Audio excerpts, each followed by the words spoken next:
From the campus of the University of Kentucky, you're listening to Behind the Blue. I'm Cody Kaiser with UK Strategic Communications. I think if there's anything that's beneficial, I've been doing this for a very long time in the Medicaid policy space. This current debate has elevated the profile of a program that most people cannot explain. I think today, if you were to do a test, who understands what Medicaid is and how important it is, I think you would have a far greater understanding. I know when I'm out in the community or at church, I now get questions about Medicaid. Mark, you seem to know what's going on. That would not have happened 2 years ago because Medicaid is at the forefront. I never thought I would see it, but it is one of the top issues that is currently on the minds of the Kentucky population and the U.S. population. That's Mark Birdwhistell, Senior Vice President for Health and Public Policy at the University of Kentucky, who brings more than 4 decades of experience navigating the intersections of healthcare, state and federal policy, and university leadership. On this episode of Behind the Blue, we take a closer look at how one of the most complex and often misunderstood public programs, Medicaid, is driving real change for Kentuckians, and why recent federal proposals could put that progress at risk. UK Chief Communications Officer Jay Blanton joins me in a conversation with Birdwhistell about what makes Kentucky's Medicaid program different, how UK healthcare became the state's largest Medicaid provider, and what's at stake if proposed changes in Washington move forward. And we'll hear how UK is telling its story on Capitol Hill, in Frankfort, and across the Commonwealth about why this funding isn't just a budget line, but a lifeline. Mark Birdwhistell, thank you so much for joining us. I want to start by just kind of grounding our listeners as far as what your role is. You're Senior Vice President for Health and Public Policy here at UK. What does that entail?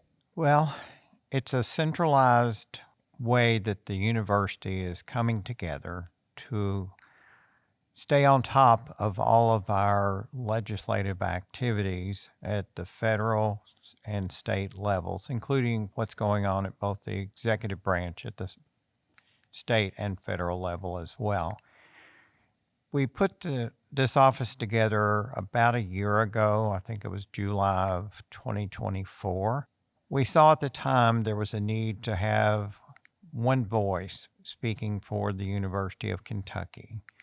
And President Capilouto felt like that we had various offices across the campus addressing government affairs, and we felt it was time to pull it all together. And he asked if we could create the Office of Government Relations and Public Policy.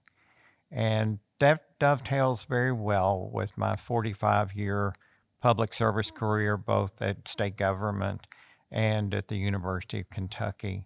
And it's really been very fortunate that we've consolidated all of our efforts, both state, federal, healthcare, campus-oriented, all in one office so that we could stay on top of a ever-changing landscape that we're encountering today. Was some of this beneficial in ways? I would think that this might be beneficial in ways to maybe smaller entities that are part of UK healthcare or part of campus who might have a hard time getting their concerns heard or getting their voice out there. But if we're part of a unified kind of university approach, it would seem like it would kind of help some of these smaller voices out in order to get more attention to the work that they're doing. I think that's true. I think having a central focal point where everybody can go to and explain what their concerns are, and it gives us in that office the opportunity to pull a lot of issues that are parallel across our campus into one messaging. Most notably, we're seeing a lot of overlap and coordination opportunities between the College of Ag and the healthcare environment. and the folks that work in the health system are learning a lot about what goes on in the College of Agriculture and where there can be opportunities that we can we can speak with one voice to not only the campus community, but to the Commonwealth at large. The kind of the primary thing that we want to talk about while we've got you today is kind of talking about the university and UK healthcare and our relationship with Medicaid and Medicare. Just to kind of put a foundation here, set the stage for people who may not live and breathe health policy, can you explain the difference for listeners between Medicaid and Medicare? Well, I'm glad you asked that question. I actually teach a class in the College of Health Sciences.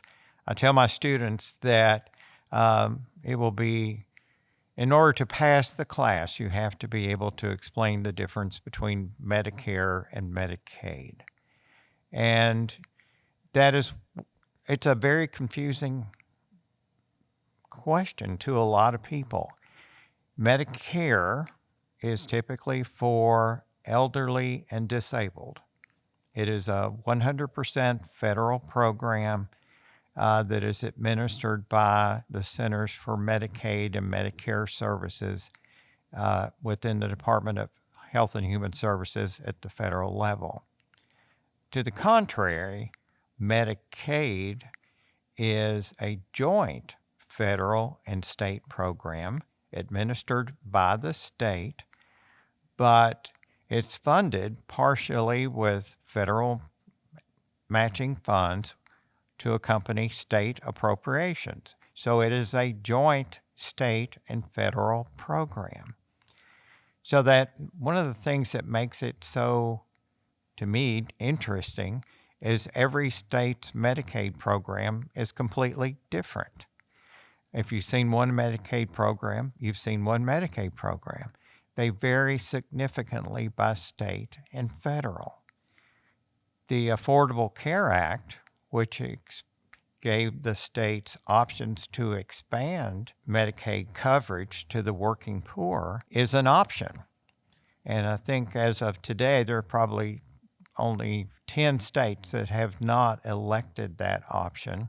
So Kentucky was an early adapter to that provision under Governor Steve Beshear, and Kentucky elected to expand Medicaid to cover folks with income up to 138% of the federal poverty level. So for a family of four, that's about $43,000 a year annual income. So we find many counties have 40% or more of their population covered by Medicaid. So typically Medicaid started out as being a welfare program that was accompanied with aid to families for dependent children, now called TANF, so that it would give the moms and kids covered by welfare programs some medical coverage. But over the years, it has expanded into the most significant medical program in the state of Kentucky.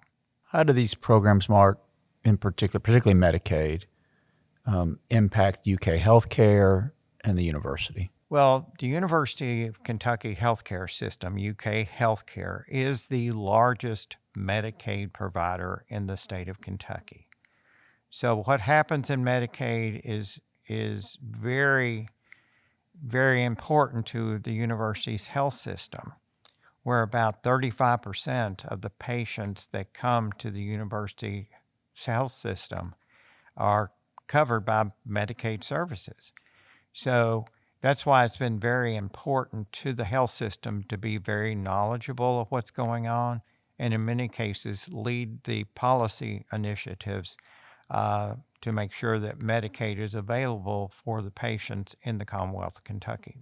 It seems like a lot of the conversation at the federal level is not just about cutting or reducing the rate of growth of Medicaid, but it's about, is Medicaid working, or does it give us the outcomes we want? Could you speak to that specifically with respect to what we've seen at UK? So, as I said previously, the UK healthcare system has been very involved in policy development for Medicaid for the Commonwealth over the years.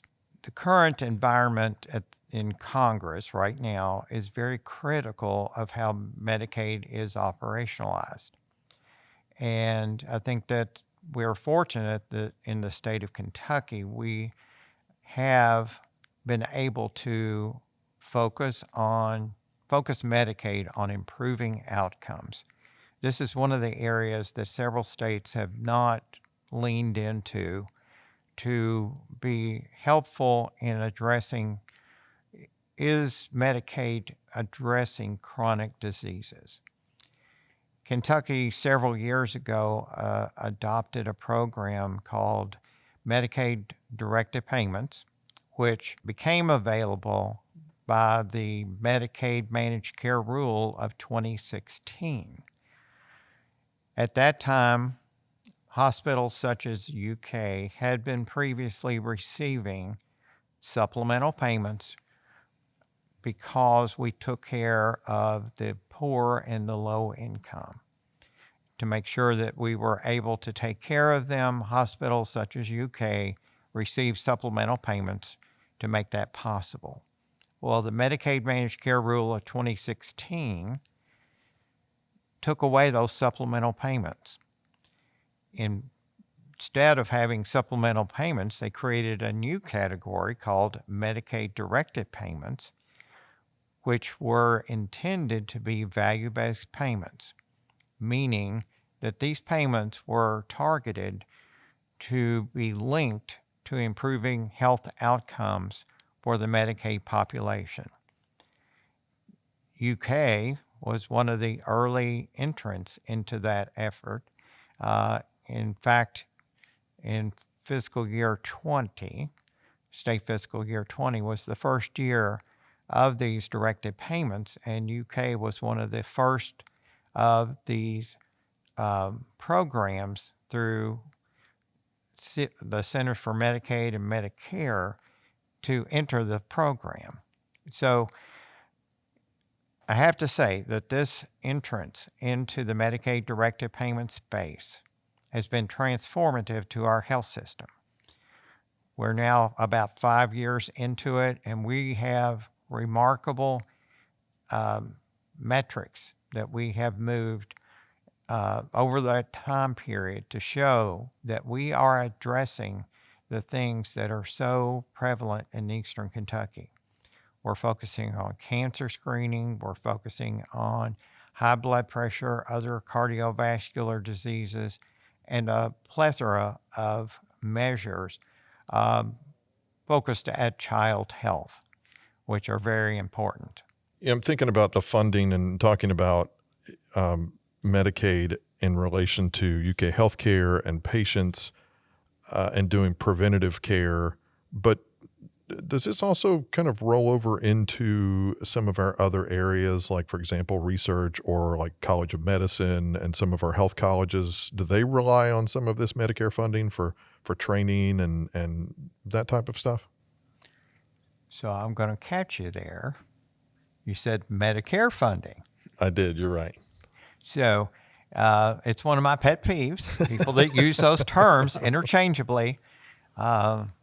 I think Congress, when they created these two programs, did them a huge disservice making those names so similar.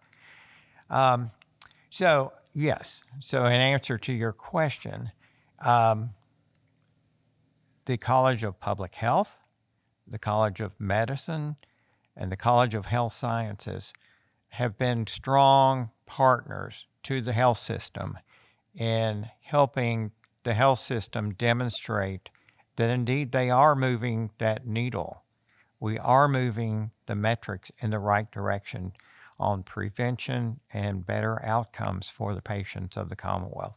And I know the issue of Medicaid and directed payments get really complex really quickly. Really? and you are the national expert on this, as we all know. But as I understand it too, tell me, I mean, so UK healthcare is getting an enhanced, in effect, Medicaid payment, but has to show that it's producing outcomes, improving health outcomes. So there's a risk associated with it. And UK healthcare is, in general, treating patients who have more acute illnesses, tougher things to treat than the typical hospital in the state, right? So as I understand it, one directed payment program in one state is one directed payment program in one state. That every program is different, and part of the issue that Congress is wrangling is trying to understand how these different programs work, what works, what doesn't. Are there efficiencies that can be gained? Is that a fair sort of assessment of all that, or? I think that is an accurate assessment. I think as of today, there's probably over 500 different state-directed payment programs across the nation.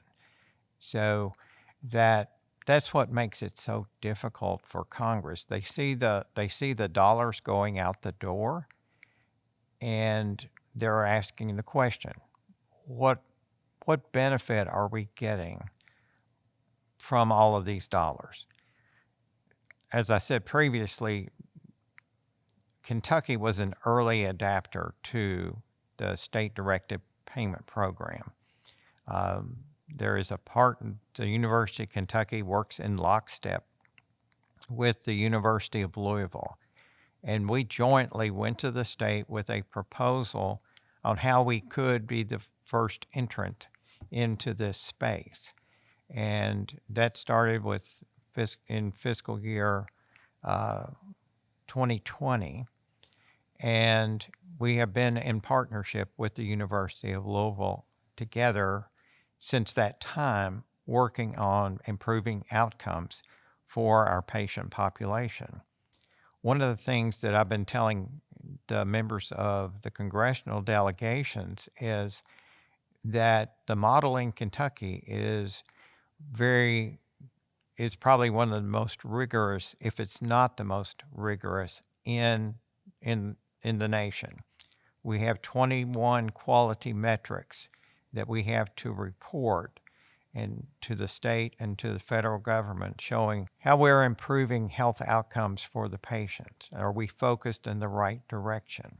And many of these are primary care measures, which will pay dividends in the long term. So the university teaching hospital model, which is the one that joins the University of Kentucky and the University of Louisville, has three pieces that I've been advocating for in Congress. And those three pieces are: we have accountability. For every dollar that we receive, we have to assure the federal government that there was an encounter, that we actually did provide the care. The second piece is that it is focused on quality targets. And I talked previously about the 21 quality metrics. Each one of these has to be linked to a quality outcome.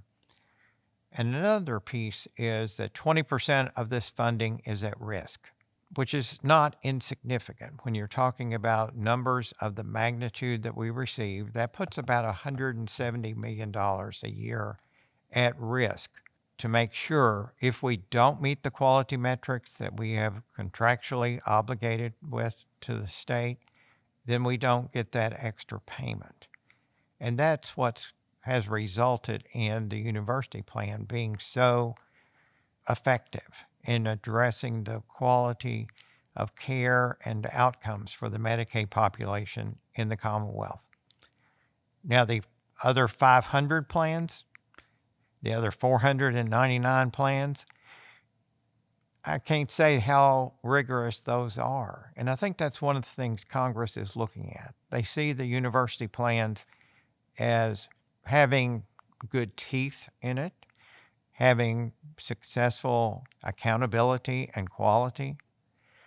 Some of the other plans may not have those components. And I think one of the things that may come out of Congress is, as these payments move forward, some more increased accountability of these programs to ensure that Congress is getting the outcome that they desire. So with the caveat that as we tape this conversation. Things are very fluid in Washington.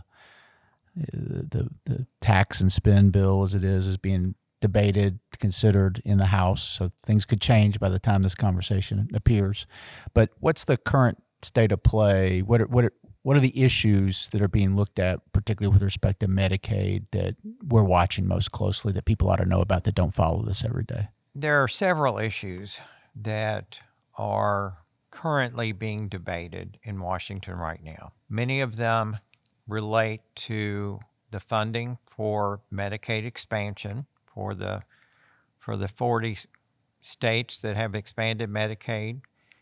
The federal government is providing matching funding for that at a percent of 90%. So for the Medicaid expansion population in Kentucky, there's about 485,000 folks that are covered through Medicaid expansion. These are the working poor. These are the folks that work in employment establishments that don't provide employer-sponsored health insurance. I typically say the dry cleaners, the independent service stations, who cannot simply afford private insurance. But these individuals who work there are tapping into the Medicaid system for their health care coverage. The thing that's being debated is, why is the federal government paying 90% of that cost when they're only paying about 72% of it for the frail and the elderly, which is the traditional Medicaid population? And that's a good question, but that's the way the Affordable Care Act was structured and financed. And I've said publicly that I think it's a good question, but the outcomes are significant, the benefits far outweigh the consequences from my perspective. So there's some debate about changing that match rate for the expansion population. We're very pleased with what came out of the House Energy and Commerce Committee last week. There was no change to that 90% federal matching in their version of the reconciliation bill. So I think that was one of the things we were monitoring. One of the things that did come out of with the reconciliation bill was a mandatory work requirement for the expansion population. They're using the term community engagement as one of the provisions in the bill.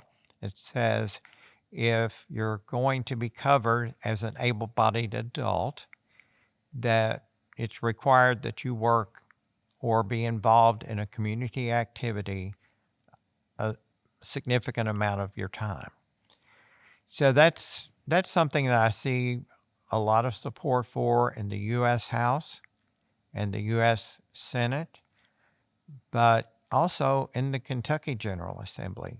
House Bill 695 passed the Kentucky General Assembly, and it also requires that the state enter into a work requirement or a community engagement requirement for the Medicaid able-bodied adults.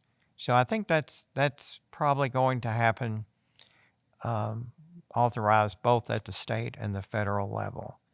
So I think that will live, but fortunately, at this point, and things could change later this week, but at this point, that removal of that 90% funding would have been a very significant change for the Commonwealth of Kentucky and the University of Kentucky, because in essence, it would have made coverage for that 485,000 individuals very difficult for the state to afford. And I don't think the General Assembly would have had funding of that magnitude to have continued the program.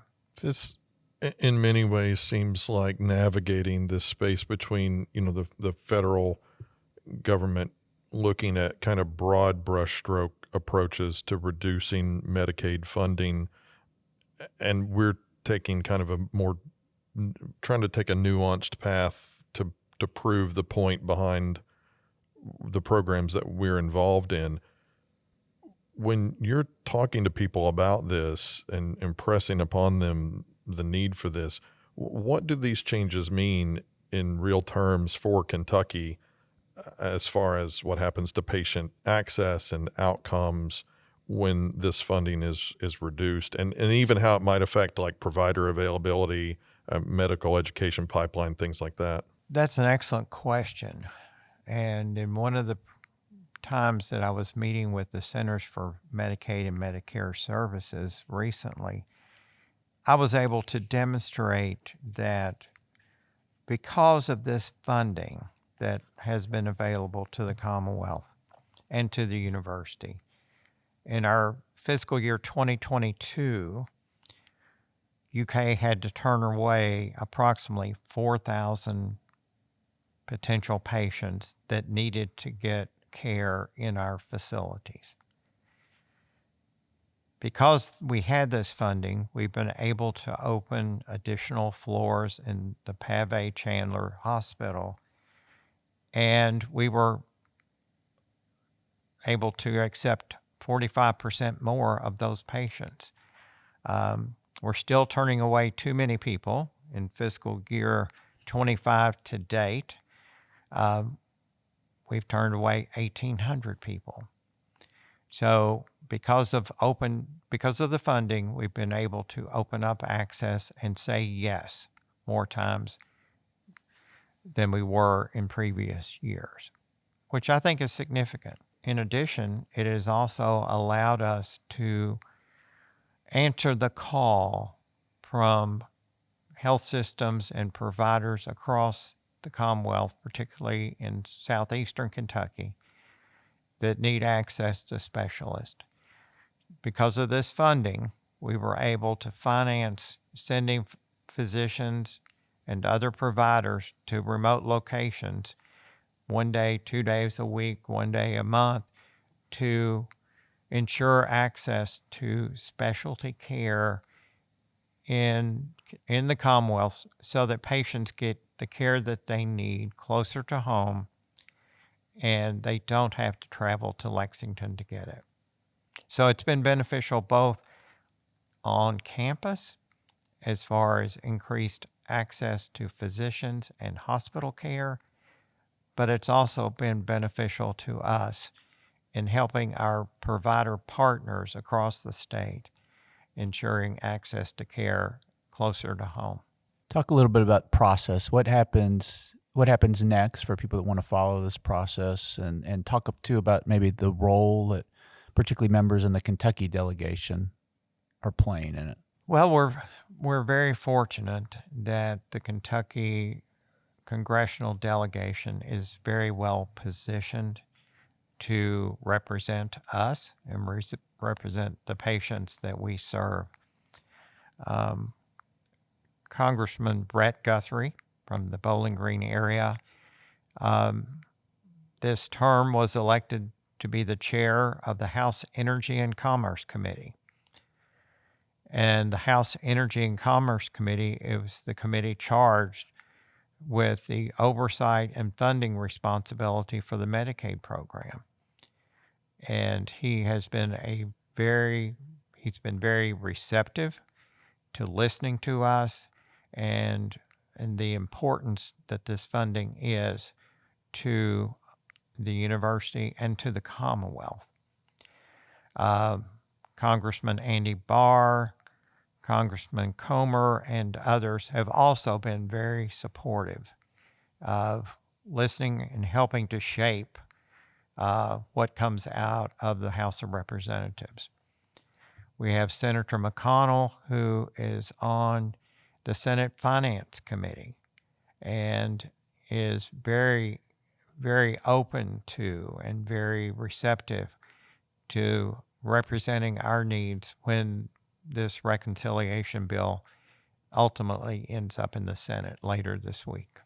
Is there anything we're missing about this that you'd want to add that you think is important for people to know about Medicaid in this process? I think if there's anything that's beneficial, I've been doing this for a very long time in the Medicaid policy space. This current debate has elevated the profile of a program that most people cannot explain. I think today, if you were to do a test, who understands what Medicaid is and how important it is, I think you would have a far greater understanding. I know when I'm out in the community or at church, I now get questions about Medicaid. Mark, you seem to know what's going on. That would not have happened 2 years ago because Medicaid is at the forefront.